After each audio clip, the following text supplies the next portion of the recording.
हर हर महादेव सभी को। कावड़ यात्रा का जिक्र किसी पौराणिक ग्रंथों में सीधे तौर पर नहीं मिलता है। इसका भी स्पष्ट रूप से कोई जिक्र नहीं है कि किसने पहली बार कावड़ यात्रा शुरू की थी। लेकिन लोक व्यवहार में महाबली रावण, महाविष्णु के छठे अवतार भगवान परशुराम, अगस्त्य ऋषि, ऋषि मार्कंडेय, महारथी कर्ण और 61 नए नार संतों में से एक संत कनप्पा जैसे कई नाम शामिल हैं जिन्होंने महादेव को प्रसन्न किया था। पवित्र सावन का महीना जारी है। जलाशयों से शिवालयों तक दिखाई दे रहे हैं जत्थे ही जत्थे। आसमान जल से भरे बादलों से ढका हुआ है। पृथ्वी पर सावन की छड़ी लगी हुई है। कभी उमस है, कभी तपिश है, तो कभी रिमझिम रिमझिम बारिश। फिर भी महादेव शिव को मन में बसाकर उनके अभिषेक के लिए कावड़ लेकर चले शिव भक्तों की भक्ति की अथाह पाना कठिन है। वह चले जा रहे हैं बिना रुके, बिना खड़े, अपनी कावड़ को कंधों पर लटकाए अपने शिवालय की ओर, जहां महादेव उनकी प्रतीक्षा में हैं और सैकड़ों सड़क के किनारों पर चल रहे हैं। इन श्रद्धालुओं के भक्त हृदय का भाव ऐसा है कि अपने शिव के ही समान वे भी उनके ही नामधारी हो जाते हैं और भोले कहलाते हैं। शिव को समर्पित और कावड़ लेकर जल लेने जा रहे कावड़ियाँ शिव स्वरूप ही होते हैं। रावण संहिता में इस विषय में आया है कि जो भक्त शिव का अनवरत नाम जप करता रहता है और उनका ही ध्यान करता रहता है, वह खुद भी शिव के समान ही हो जाता है। इसीलिए शैव नागा साधुओं को आप देखें तो वह अपने आप में ही शिव की ही छाया नजर आते हैं। कुछ अजारक घटनाओं को छोड़ दे तो महादेव के भक्त वाकई होते भोले ही हैं। मन का विश्वास जब एक ऊंचाई तक पहुंच जाता है तो इसे सिर्फ भक्त और भगवान ही समझ सकते हैं। बीच की कड़ी के लोग इसे या तो नकार देते हैं या फिर लीला कहकर आनंद लेते हैं।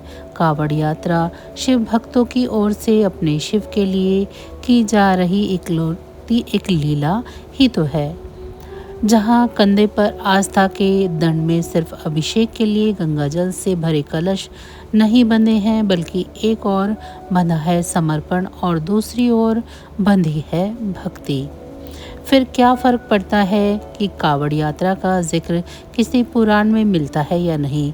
अगर महादेव शिव सिर्फ एक लोटा जल से विष्णुद्रोही रावण पर प्रसन्न हो सकते हैं, तो हम तो राम जी के बालक और शिव जी के दास हैं।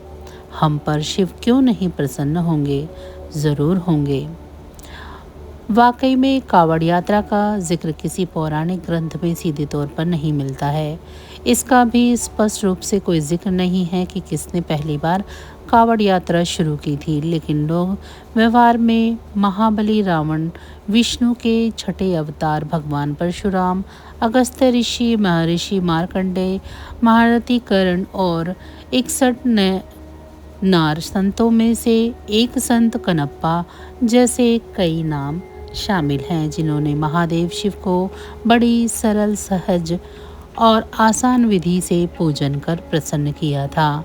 रावण और भगवान परशुराम द्वारा जो तो शिव जी के लिए कावड़ लाकर भी उनका जलाभिषेक करने का प्रसंग लोक कथाओं में मिलता है। हालांकि पुराणों में हर जगह इनके द्वारा की गई विधिवत पूजा का ही वर्णन मिलता है, जिसमें पंचोपचार पूजन से लेकर षोडोपचार पूजन तक का वर्णन मिलता है। फिर भी कावड़ द्वारा जल लाकर शिव जी के अभिषेक का वर्णन नहीं मिलता है। हालांकि कावड़ शब्द का जिक्र रामायण में मिलता है, जहां राजा दशरथ द्वारा गलती से श्रवण कुमार की हत्या हो जाती है। इस प्रसंग में जब श्रवण कुमार के चरित्र का वर्णन आता है तब कावड़ का जिक्र होता है, जहां पता चलता है कि श्रवण कुमार अपने अंधे माता पिता को कावड़ में बिठाकर उन्हें तीर्थ यात्रा पर ले जाते हैं। कावड़ असल में तराजू जैसी आकृति की एक नमूना होता है। श्रवण ने अपने माता पिता को दोनों ओर बिठा लिया और कावड़ कंधे पर रखकर चले। प्राचीन काल में तीर्थ यात्रा का एक नियम होता रहा है। जिस तीर्थ में आते हैं वहाँ का जल लेकर आगे बढ़ते हैं। इस तरह हर तीर्थ का जल इकट्ठा होता है। तीर्थ यात्रा का आखिरी पड़ाव गंगा सागर या फिर सागर तट पर बसा कोई तीर्थ होता है। रामायण काल में सोमनाथ और प्रभास तीर्थ का बहुत महत्व है, जो कि सागर तट पर था। इसी तरह गंगा सागर तीर्थ, जहाँ कपिल मुनि का आश्रम था,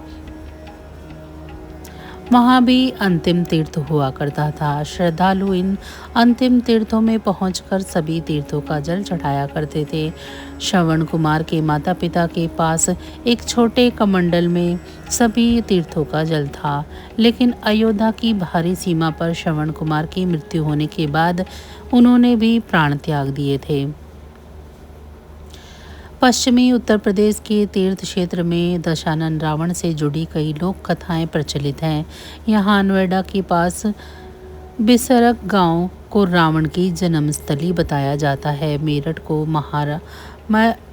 महाराष्ट्र बताते हुए उसे रावण की ससुराल बताया जाता है। वहीं बागपत स्थित पुरा महादेव मंदिर को लेकर मान्यता है कि यहाँ पर खुद रावण ने गढ़मुक्तेश्वर से गंगा जल लाकर शिवजी का जलाभिषेक किया था, जबकि रावण से भी सैकड़ों वर्ष पहले भगवान परशुराम ने इस मंदिर में शिवलिंग की स्थापना की थी और 108 कलश से उनका जलाभिषेक किया था। हालांकि सीधे तौर पर किसी पौराणिक संदर्भ में इन स्थानों का जिक्र नहीं मिलता है, फिर भी इन जगहों का मान्यताओं और लोक कथाओं में परशुराम और रावण के नाम कैसे जुड़ गए, इस बारे में कहना मुश्किल है। भगवान परशुराम ने 21 बार क्षत्रियों को जीतकर सारी पृथ्वी जीत ली। फिर शिवजी ने उन्हें रक्तपात से रोका और अगले अवतार की प्रतीक्षा करने के लिए कहा। तब परशुराम जी ने सारी पृथ्वी भगवान शिव, जो उनके गुरु भी थे, उन्हें दान कर दी और तपस्या के लिए महेंद्र पर्वत पर चले गए। शिव जी ने अपना फरसा सागर में फेंक दिया था और फरसा जहाँ गिरा वहाँ जल दोनों तरफ किनारे हट गया और जो भूमि बाहर आई उसे केरल कहा गया। परशुराम जी ने वहाँ शिवलिंग स्थापित किया और सागर से कलश भरकर जल लाते थे और उनका अभिषेक करते थे। केरल के वडक्कोनाथ मंदिर के शिवलिंग की स्थापना परशुराम द्वारा की गई थी, ऐसा बताया जाता है। संभवतः इसी प्रसंग ने उन्हें आगे चलकर पहला कावड़िया घोषित किया होगा। दक्षिण भारत के शैव संप्रदाय में यह कथा प्रचलित है। उधर रावण की शिव पूजा का विस्तृत जिक्र रावण संहिता में मिलता है। एक बार रावण महिष्मती क्षेत्र पर विजय पाने के लिए गया। रास्ते में नर्मदा नदी पड़ी। रावण ने इस सुंदर स्थल पर शिवलिंग स्थापित कर शिव आराधना करने की ठानी। वह नर्मदा नदी से जल लाकर शिव अभिषेक कर रहा था। इसी दौरान नर्मदा में सहस्त्रार्जुन अपनी पत्नियों के साथ जल क्रीड़ा कर रहा था। उसने अपने एक हाथ में बल से नर्मदा की धार को रोक दिया। रावण जिस स्थान पर जल भर रहा था, अचानक वहां नदी का पानी वेग से बढ़ा और फिर वह स्थल जल से विहीन हो गया। तब रावण पूजा बीच में छोड़कर उसकी वजह जानने पहुंचा और इस तरह उसका सहस्त्रार्जुन से युद्ध हुआ। खैर, रावण ने भी शिवजी को कलश में जल लाकर उनका अभिषेक किया था। इसीलिए रावण की भी मान्यता कावड़ यात्रा की किंवदंती के तौर पर सामने आती है। स्कंद पुराण में शिव उपासना के लिए रावणोपाख्यान सर्ग में एक जिक्र मिलता है कि जहाँ शिवगण नंदी और रावण की बातचीत होती है, इस स्थान पर नंदी कहते हैं कि जो प्राणी जलाशय से शिवालय तक पैदल ही गमन करता है और फिर जल से जाकर शिवालय को धोकर साफ करता है, वह बिना किसी विधान की पूजा के शिवलोक को प्राप्त कर लेता है। यहाँ ध्यान देने वाली बात यह है कि स्कंद पुराण में कावड़ यात्रा का जिक्र नहीं है, लेकिन यह ज़रूर लिखा है कि जलाशय से जल लेकर शिवालय तक की यात्रा। संभवतः आगे चलकर यही व्याख्या कावड़ यात्रा के संदर्भ में ली गई होगी। हालांकि कावड़ यात्रा विशुद्ध ग्रामीण परंपरा है और इसकी शुरुआत इधर के आधुनिक काल में ही कभी हुई होगी। इसकी अधिक संभावना हो सकती है कि इसके दो कारण हैं। कावड़ यात्रा का समय सावन मास का है, जो चौमासे यानी चतुर्मास के बीच में आता है। प्राचीन मान्यता और नियम तो ये रहा है कि चौमासे में यात्राएं स्थगित रहती हैं, जिसका जिक्र रामायण में भी मिलता है कि चौमासे के दौरान देवी सीता की खोज अभियान को रोक दिया गया था। ऐसे में किसी दूर दराज की यात्रा की परंपरा प्राचीन काल से मिलती हो, ऐसा तो कम ही हो सकता है। दूसरी वजह यह है कि इस दौरान ग्रामीण किसान परिवार के खेतों की ओर से अधिक चिंता नहीं रहती। वर्षा काल होने के कारण खेती बंद रहती है, पानी भी नहीं लगाना पड़ता। ऐसे में यह समय गांव में पूजा पाठ और मनौतियों का होता है। ये मनौती कुछ भी हो सकती हैं: संतान प्राप्ति, बेटी का विवाह, रोग नाश, संपत्ति और कोई भी कामना पूर्ति के लिए मानी जाने वाली सौगंध। अक्सर मनौतियाँ या तो देवी माता से जुड़ी होती हैं या फिर शिवजी से जुड़ी मनौतियाँ इस तरह की सरल होती हैं, जिसमें उनका अभिषेक गंगाजल से कराने की मनौती सबसे आम है। श्रद्धालु अपनी श्रद्धा और सुविधा के अनुसार ये संख्या तय कर लेते हैं कि कितने कलश गंगाजल से वह शिव जी का जल अभिषेक करेंगे। इस तरह की मनौतियों के पीछे पौराणिक कथाएं और मान्यताएं हैं। स्कंद पुराण के महेश्वर खंड में इसका जिक्र आता है कि जहाँ लोमेश ऋषि बताते हैं कि शिवजी के मंदिर का मार्जन करने वाले उनके गणों में शामिल हो जाते हैं। उनको चवर भेंट करने वाले अपने कुल को तार देते हैं। शिवजी को धूप अर्पित करने वाले पिता व नाना दोनों कुलों की मुक्ति मार्ग बताते हैं।